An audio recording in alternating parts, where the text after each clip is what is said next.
जय हिंद फ्रेंड्स। आज हम लोग जो 10th क्लास की हमारी मैथमेटिक्स की सीरीज चल रही है उसके अगले टॉपिक की ओर बढ़ेंगे।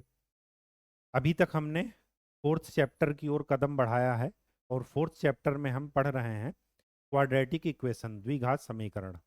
हमने 2 लेक्चर्स में ये देखा कि द्विघात समीकरण बनाए कैसे जाते हैं और क्वाड्रेटिक इक्वेशन को सॉल्व कैसे किया जाता है फैक्टर विधि से, फैक्टराइजेशन करके, गुणनखंड विधि से आप उसको कैसे सॉल्व करते हैं। ठीक है। अब इसके बाद हमारा लास्ट टॉपिक है इस चैप्टर का, और वो है कि जो हम फैक्टर विधि से मूल निकालते हैं या रूट निकालते हैं, गुणनखंड विधि से हम जो इक्वेशन के मूल निकालते हैं, हल निकालते हैं उनका, तो उनका नेचर कैसे हम जानेंगे बिना सॉल्व किए। हमें इक्वेशन नहीं सॉल्व करना है, सॉल्व करने के पहले ही हमें ये देखना है कि इसका नेचर कैसा होगा। नेचर का ये मतलब है कि उसकी प्रकृति, प्रकृति का ये मतलब है कि उसके मूल पॉजिटिव हैं या निगेटिव हैं या रूट में आ रहे हैं, सिर्फ इतना सा मतलब। ठीक। तो चलिए देखते हैं nature of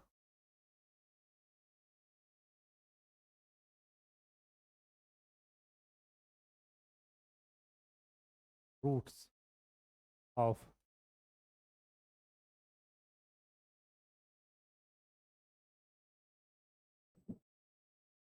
quadratic equation. Hindi में इसको लिख लीजिए, द्विघात समीकरण के मूलों की प्रकृति, नेचर। ठीक।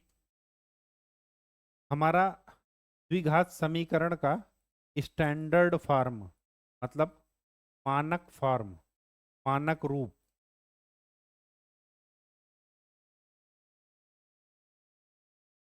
वो क्या है? वो ये है ax² + bx + c = 0। एक फार्मूला है। ये फार्मूला क्या कहता है कि अगर मैं इसके रूट निकालूं तो इसके रूट कुछ ऐसे होंगे, -b + -b² - 4ac / 2a, जिसमें से ये वाला जो पार्ट है, ये इसको बोलते हैं विविक्त कर। हिंदी वर्ड थोड़ा टफ पड़ेगा आपको, डिनोट करते हैं डी से, और इंग्लिश वर्ड में इसको बोलते हैं डिस्क्रिमिनेंट। और यही डिसाइड करता है कि हमारे रूट्स का नेचर क्या हो, मूलों की प्रकृति क्या हो, वो यही डिसाइड करता है। ठीक। देख लेते हैं कैसे डिसाइड करता है।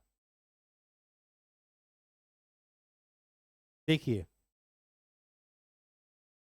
अगर b² - 4ac > 0 है, > 0 का मतलब कोई भी नंबर हो, 1 2 3 4 5 6 कुछ भी, तो स्वाभाविक सी बात है कि अगर हम पॉजिटिव संख्या का, धनात्मक संख्या का वर्गमूल निकालेंगे तो वो क्या होगा?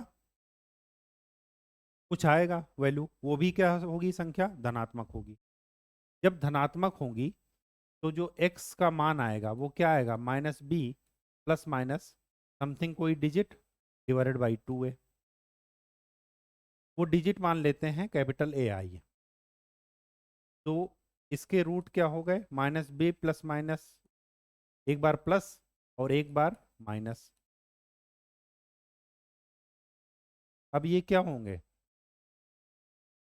अगर ऐसी कंडीशन है कि d, या इसी को ऐसे लिखते हैं d² > 0, तो फिर हम क्या करेंगे? रूट्स आर, इसका नेचर क्या होगा? Roots are real and different. Hindi में क्या बोलेंगे? कि मूल अलग, अलग का मतलब एक दूसरे से का इक्वल नहीं होंगे, डिफरेंट होंगे। एंड वास्तविक प्रकृति के। रियल का मतलब क्या है? वास्तविक। और मैंने आपको बताया है कि रियल नंबर क्या होती है? जो रेशनल और इरेशनल नंबर को मिला देते हैं तो रियल नंबर बन जाती है। मतलब उसमें रूट हो भी सकता है और नहीं भी हो सकता है। मतलब रूट 5 भी हो सकता है, कुछ भी हो सकता है, ठीक है। लेकिन कभी भी निगेटिव रूट के अंदर नहीं आएगा। पॉइंट में हो सकता है आ जाए, कोई दिक्कत नहीं। ठीक। और अगर ये इक्वल टू जीरो हो जाए, और अगर ये इक्वल टू जीरो हो जाए तो ये वाला टर्म क्या बन जाएगा? जीरो। जब जीरो बन जाएगा तो हमारे एक्स की वैल्यू क्या मिलेगी? ये। और हमने पढ़ा है कि क्वाड्रेटिक इक्वेशन में दो रूट होंगे, इसका मतलब एक ही रूट बार बार क्या होगा? रिपीट होगा, दो बार रिपीट होगा। तो जब अगर ऐसा हो जाए तो रूट क्या बोल, रूट्स का नेचर क्या होगा? Roots are equal and real. मूल वास्तविक और समान होंगे।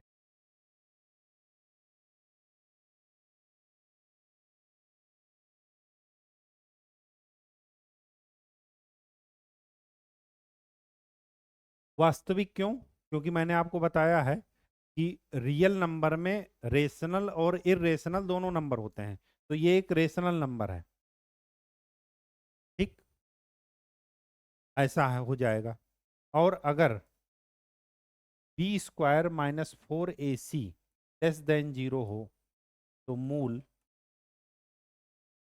काल्पनिक प्रकृति के होंगे। कॉम्प्लेक्स, सॉरी इमेजिनरी, काल्पनिक प्रकृति। या ये कहिए काल्पनिक प्रकृति या आभासी प्रकृति।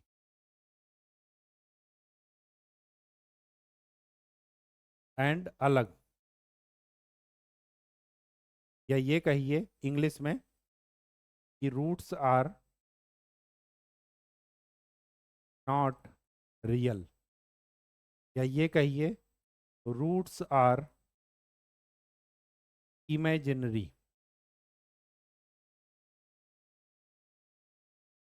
ठीक है, वो कभी भी वास्तविक नहीं होंगे। इमेजिनरी नंबर क्या होता है आप लोग आगे पढ़ेंगे, या अगर नाइन्थ में पढ़े हो तो एक सिंबल होता है आयोटा, जिसको स्मॉल आई से रिप्रेजेंट करते हैं, और इसकी वैल्यू होती है √-1। ठीक। तो यहाँ पर क्या हो जाएगा? जब ये लेस देन जीरो हो जाएगा तो रूट के अंदर माइनस वाली बात आ जाएगी, और जब माइनस वाली बात आ जाएगी तो यहाँ पर ये आई क्या है? एक इमेजिनरी या कॉम्प्लेक्स नंबर है। ठीक। आभासी संख्या है। ठीक है, तो ये हो जाएगा। ये तीन कंडीशन हमें याद रखनी है। डी की वैल्यू हम निकालेंगे और डी से ही हम जान जाएंगे कि मूलों की प्रकृति क्या है। ठीक। तो चलिए हम क्वेश्चन पर चलते हैं अपने। चलिए एनसीईआरटी खोल लीजिएगा।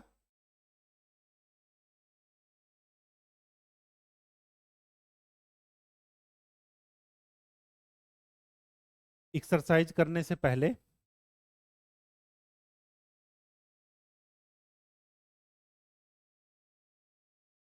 ये कंडीशन लिखी है। ठीक। ये कंडीशन आप पढ़ लिए हैं। अब चलिए सीधे क्वेश्चन पर चलते हैं। क्या क्वेश्चन क्या कह रहा है? पहला क्वेश्चन, 2x² - 4x + 3 = 0 का विविक्त कर ज्ञात कीजिए, मतलब डिस्क्रिमिनेंट डी। फिर मूलों की प्रकृति बताइए, नेचर ऑफ रूट्स, मूलों की प्रकृति बताइए। ठीक। तो डी निकालिए। डी क्या है? b² - 4ac। ठीक। क्या हो जाएगा?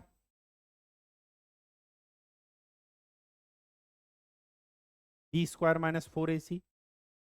b का मतलब -4 का स्क्वायर -4, a है 2 3, तो ये कितना हो गया? 16।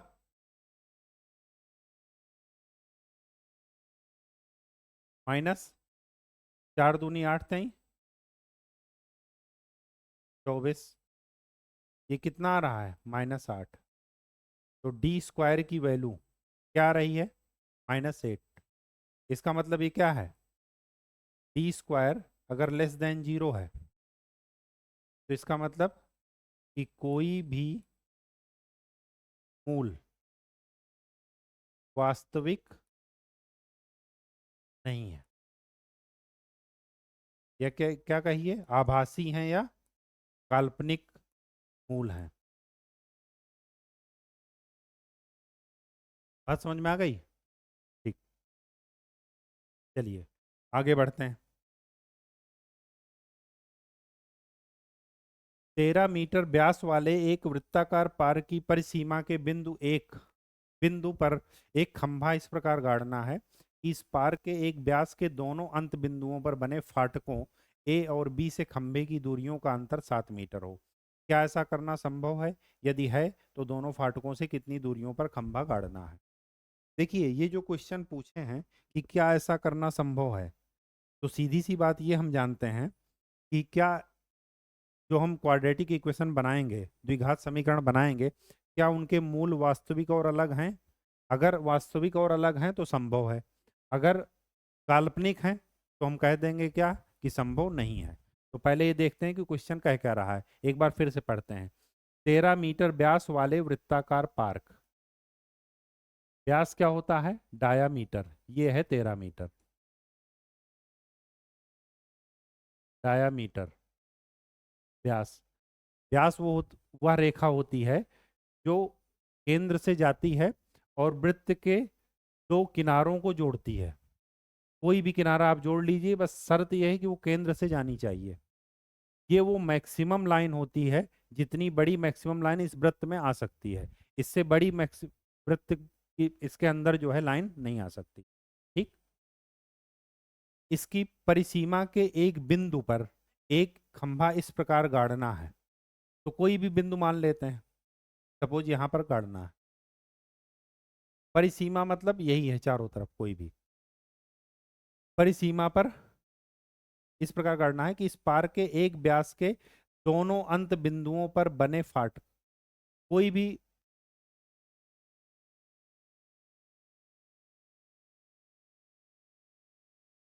इस पार्क के एक व्यास के दोनों अंत बिंदुओं पर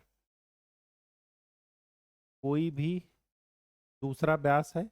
यहां पर दो गेट हैं, ए और बी। ए और बी से खंभे की दूरी का अंतर, मतलब ये दूरी और ये दूरी का अंतर 7 मीटर है। तो ये तो है 13, ये मान लेते हैं x, तो ये क्या हो जाएगा 7 माइनस एक्स। होगा या नहीं होगा? क्यों? दूरियों का अंतर क्या है 7। अगर हम इसको मान लेते हैं कुछ देर के लिए, मान लेते हैं ये दूरी क्या है y, तो x माइनस वाई बराबर 7। तो y का मान निकालिए, क्या आ जाएगा x-7। यहाँ पर जाकर के पुट कर दीजिए।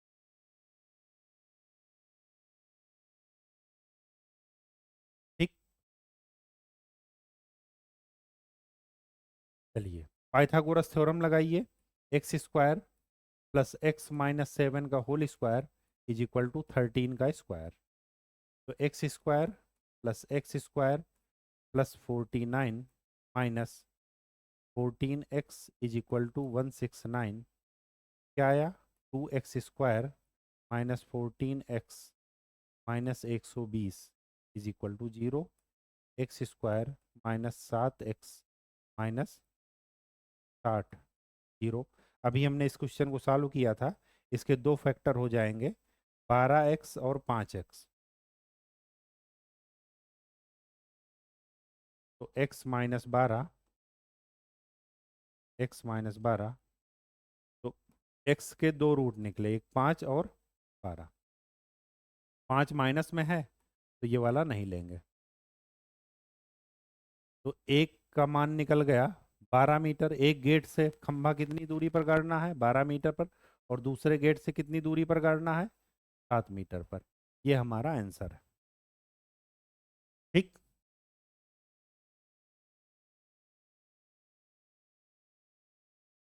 है 12 मीटर और सॉरी 7 मीटर नहीं, 12 माइनस 7 5 मीटर।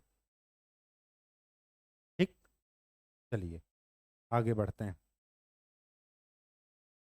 समीकरण का विविक्त कर मतलब डी ज्ञात कीजिए, फिर मूलों की प्रकृति ज्ञात कीजिए, यदि वे वास्तविक हैं तो उन्हें ज्ञात कीजिए। चलिए, तो 3x² minus 2x plus 1/3 is equal to 0। पहले पूरी इक्वेशन को 3 से मल्टीप्लाई कर देते हैं। 3 से मल्टीप्लाई क्यों किए, क्योंकि ये फ्रैक्शन वाला काम खत्म हो जाए। तो 9x² minus 6x plus 1 is equal to 0। तो a कितना है 9, b कितना है -6 और c कितना है 1। तो विविक्त कर क्या हो जाएगा, डिस्क्रिमिनेंट d² माइनस 4ac, तो -6 का स्क्वायर माइनस 4, 9 इंटू 1 36 माइनस 36 0। इसका मतलब क्या है, मूल समान एंड वास्तविक, इक्वल एंड रियल। ठीक, तो यहां पर जाकर के देख लेते हैं कि क्या मूल होंगे। ये क्या लिखा है, ये लिखा है 3x माइनस 1 का होल स्क्वायर, यही लिखा है। अगर नहीं वो कर पा रहे हैं, जान पा रहे हैं, तो फिर वही फैक्टर वाला मेथड लगाइए। 9 और -6, 9 को ऐसी दो संख्याओं में ब्रेक करना है कि जिनको मल्टीप्लाई करें तो 9 आए और ऐड करें तो -6 आए। तो ऐसी दो संख्याएं कौन ही हैं, -3 -3, यही आएगा। तो वहां पर रख दीजिए। अगर रखेंगे तो क्या आएगा, 9x² minus 3x plus 1 is equal to 0। तो 3x -1 3x -1 आप देखेंगे तो आपको यही मिल जाए। x की वैल्यू क्या मिली, 1/3, फिर 1/3। ये आपका दो वैल्यू मिलेंगी, दोनों वैल्यू हमने। ठीक, चलिए अब एक्सरसाइज पर चलते हैं। एक्सरसाइज क्या कहती है, निम्न द्विघात समीकरणों के मूलों की प्रवृत्ति प्रकृति ज्ञात कीजिए, यदि मूलों का अस्तित्व है तो उन्हें ज्ञात कीजिए। तो पहले की प्रकृति निकालिए, d² मतलब b² माइनस 4ac की वैल्यू। b क्या है, -3 -4, a है 2 और c है 5। 9 माइनस 40 कितना निकला, -31, विच इज लेस देन 0। तो क्या करेंगे कि मूल काल्पनिक है,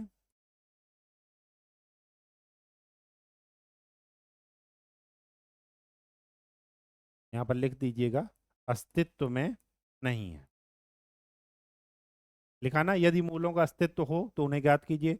जब काल्पनिक अस्तित्व में ही नहीं है तो हम क्या ज्ञात करेंगे, नहीं ज्ञात करेंगे। सेकंड क्वेश्चन, सेकंड क्या है, डिस्क्रिमिनेटर निकालिए। Discriminant b² minus 4ac, b की वैल्यू 4√3 का स्क्वायर माइनस में -4, 3 इंटू 4, 4 चौक 16, 16 और 3 16 48। तो इसमें क्या लगाएंगे कि मूल वास्तविक रियल एंड इक्वल हैं, समान है। जब समान है तो उनको निकाल लीजिए। तो 3x² minus 4√3x plus 4 is equal to 0। ये क्या लिखा है कि 12 है और यहाँ पर है -4√3। 12 को ऐसे दो नंबर में ब्रेक करना है कि उनको मल्टीप्लाई करें, तो 12 आए और सब्ट्रैक्ट ऐड करें तो -4√3 आए। तो ऐसा √3 में है।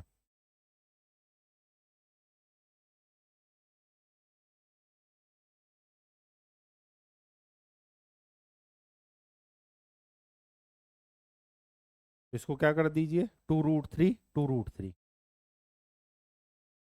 यही कर सकते हैं माइनस माइनस में। मल्टीप्लाई करेंगे तो 12 आएगा और ऐड करेंगे तो -4√3, इसका मतलब सही है। तो फिर क्या कीजिए, 3x²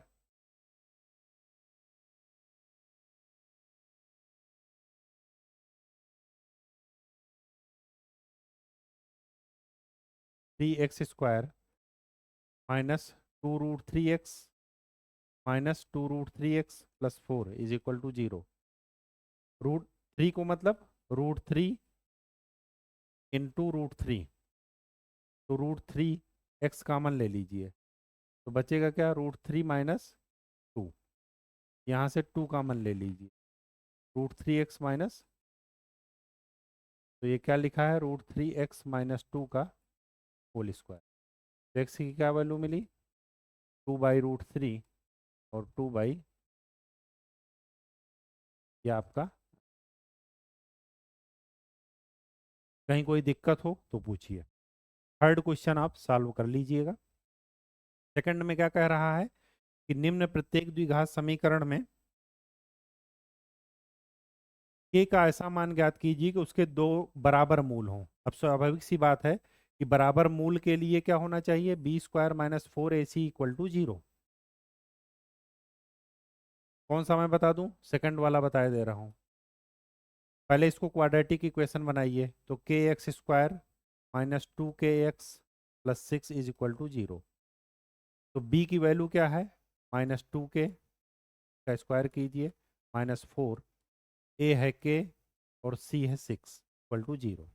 तो ये क्या हो जाएगा, 4k² -24k, 4k कॉमन ले लीजिए, तो k -6। तो k की दो वैल्यू हुई, अगर 4k 0 है तो k की वैल्यू 0, अदरवाइज 6। ये आपका आंसर। ये तभी आएगा जब आपको ये पता हो कि बराबर मूल की क्या कंडीशन है। ठीक है, बराबर मूल की एक चीज और आपने देखा, बराबर मूल तभी होते हैं जब वो परफेक्ट स्क्वायर हो। परफेक्ट स्क्वायर का मतलब कुछ इस फॉर्म में लिखा हो, तभी आएगा बराबर मूल, अदरवाइज नहीं आएगा। थर्ड क्वेश्चन, थर्ड क्वेश्चन क्या कह रहा है, क्या एक ऐसी आम की बगिया बनाना संभव है जिसकी लंबाई चौड़ाई से दोगुनी हो और उसका क्षेत्रफल 800 मीटर स्क्वायर हो? यदि है तो उसकी लंबाई और चौड़ाई ज्ञात कीजिए। तो आम की बगिया में ये x है चौड़ाई, तो लंबाई क्या है 2x, और उसका क्षेत्रफल क्या कह रहा है 800 मीटर स्क्वायर। मतलब 2x को x से जब मल्टीप्लाई करेंगे तो क्या आना चाहिए 800, तो 2x² कितना आना चाहिए 400। तो x² क्या आना चाहिए, सॉरी, x² कितना आना चाहिए 400। तो x बराबर 20, ±20 आता है, लेकिन हमें प्लस लेना है, माइनस वाला नहीं लेना है।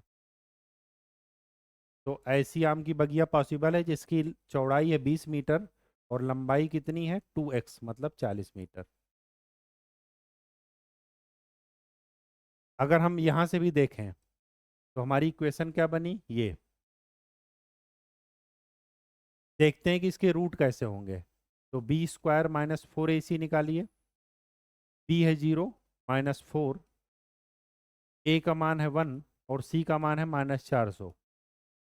तो ये क्या निकला 1600। 1600 हमेशा ग्रेटर देन 0 है, इसका मतलब कि ऐसा करना पॉसिबल है। लिखा है ना कि ऐसी बगिया बनाना संभव है या नहीं, तो आप क्या बताएंगे कि ऐसी बगिया बनाना संभव है। फिर आप इसको क्या कर लीजिए, सॉल्व कर लीजिए। ठीक। अगर ये इक्वेशन सॉल्व ना होता, रूट के अंदर माइनस आ जाता, तो इसका मतलब कि ये बनाना संभव नहीं है। मतलब मूल अगर काल्पनिक प्रवृत्ति के आ जाते तो इसका मतलब हम कह देते कि ऐसा संभव नहीं है। अगर मूल वास्तविक आ रहे हैं तो इसका मतलब संभव है। ठीक, वास्तविक का ही मतलब ही होता है कि जो चीज संभव हो। ठीक, फोर्थ फोर्थ क्वेश्चन क्या कह रहा है? क्या निम्न स्थिति संभव है? यदि है तो उनकी वर्तमान आयु ज्ञात कीजिए। कौन सी स्थिति बता रहे हैं? दो मित्रों की आयु का योग 20 वर्ष है। तो माना एक मित्र की आयु x है, तो दूसरे की क्या हो जाएगी? 20 - x। होगी या नहीं होगी? क्यों? क्योंकि दोनों का योग क्या है? 20। 4 वर्ष पूर्व उनकी आयु का गुणनफल 48 था। तो 4 वर्ष पूर्व इसकी आयु थी x - 4, और यहाँ से 4 घटा देंगे तो 16 - x। इसका योगफल क्या है? 48। जरा मल्टीप्लाई करते हैं।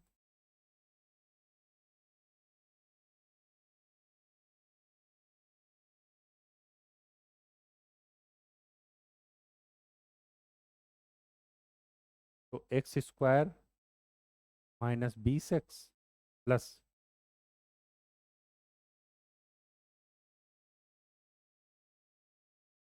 यही आएगा 8×4 = 12, 6×4 = 10, 11। ठीक, तो 112 यहाँ से इसका d निकालिए, d² b² -4ac -20 का स्क्वायर -4 इंटू a इंटू 112। ये कितना हो जाएगा? 400 माइनस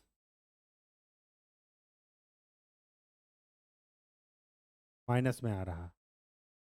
इसका मतलब कि लेस देन जीरो है, तो यहाँ पर लिख लीजिए संभव नहीं है।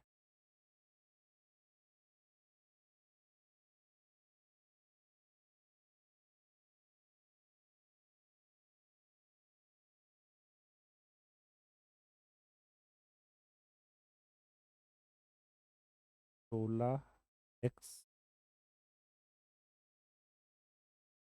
- 64) फिर -x² + 4x 20x। x² इधर है, 20x 8×4 = 12 और 6×4 = 10, 1 11 स्क्वायर -4a।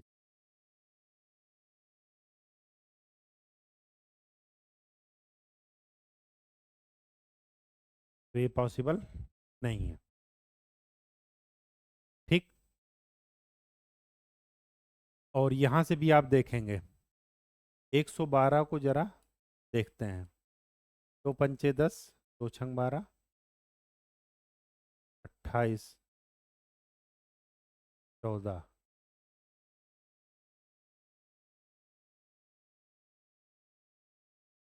2×2 = 4, 2×2 = 8, 2×2 = 16, 16 और 7, 7×4 = 11, 7×6 = 13, 23 आ रहा है। नहीं हो पाएगा। 112 को हम ऐसे दो फैक्टर में नहीं ब्रेक कर सकते कि जिसका मल्टीप्लिकेशन 112 हो और एडिशन -20 हो। अगर ऐसा पॉसिबल नहीं है तो इसका मतलब कि इस समीकरण का हल नहीं निकाला जा सकता। रियल रूट नहीं आएंगे, काल्पनिक आएंगे। ठीक है, कॉम्प्लेक्स नंबर आएंगे, इमेजिनरी आएंगे। ठीक, तो इसमें लिख देंगे पॉसिबल नहीं है। पांचवा देखते हैं, लास्ट क्वेश्चन।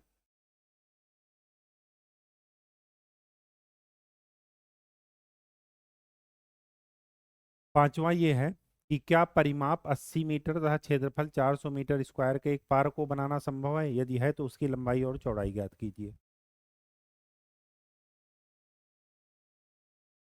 परिमाप 80 मीटर, ये x है, ये y है। तो परिमाप क्या हो जाएगा? चारों भुजाओं का योग, 2x + y, वो क्या क्या है? 80। तो x + y क्या मिला? 40। तो y क्या मिला? 40 - क्षेत्रफल क्या हो जाएगा? x into y, 400। तो x y की वैल्यू रख दीजिए। तो क्या मिला, 40x minus x square is equal to 400। तो x square minus 40x plus 400 equal to 0। ये क्या लिखा है, ये लिखा है x माइनस 20 का होल स्क्वायर, यही लिखा है। तो x का मान क्या है, 20। तो अगर x का मान 20 है तो y का मान भी क्या है, 20। और यहाँ पर 20 20 रखकर देख लीजिए, 20 को अगर आप 20 मीटर 20 मीटर, अगर आप 20 को 4 बार जोड़ेंगे तो 80 आ जाएगा, और 20 इंटू 20 करेंगे तो क्या आ जाएगा, 400। ठीक। तो आप ऐसे भी निकाल सकते हैं, पहली बात क्या कि संभव है, संभव है जानने के लिए d का मान निकालिए। d निकालेंगे, d स्क्वायर का मान, तो b square minus 4ac। b क्या है, -40, तो -40 का स्क्वायर माइनस 4a 1 400। तो क्या हो जाएगा, 1600 माइनस 1600 बराबर 0। 0 का मतलब क्या है, मूल बराबर हैं, समान है, एंड वास्तविक हैं। जो चीज़ वास्तविक है वो संभव है। इसका मतलब हम बताएंगे क्या कि पार्क बनाना संभव है। जब संभव है तो उसकी लंबाई और चौड़ाई निकाल लिए। लंबाई और चौड़ाई क्या हो जाएगी, 20 मीटर और 20 मीटर। ठीक। इसमें सारे एक्सरसाइज में सिर्फ मेन फैक्टर क्या था, डिस्क्रिमिनेंट, विविक्त कर, वो निकालने आना चाहिए, और उससे हम मूल की प्रवृत्ति या प्रकृति जानेंगे। तो आज के लिए इतना ही। आपका ये चैप्टर, फोर्थ चैप्टर खत्म हुआ। आप कंटिन्यू रिवीजन करते रहिएगा। कोई क्वेश्चंस आपको पूछना हो वो आप पूछते रहिए, ठीक है। कहीं कोई डाउट हो तो पूछिए। और सबसे मोस्ट इम्पॉर्टेंट, गणित ही नहीं सभी सब्जेक्ट में है कि अभ्यास जरूर कीजिए। कभी भी अपने आप को ये मत समझिए कि हमें सब कुछ आता है, ठीक है। जितना आप अभ्यास करेंगे उतना ही आपकी चीज़ें याद करना आपको कम पड़ेगा, ठीक है। तो आज के लिए इतना ही। धन्यवाद।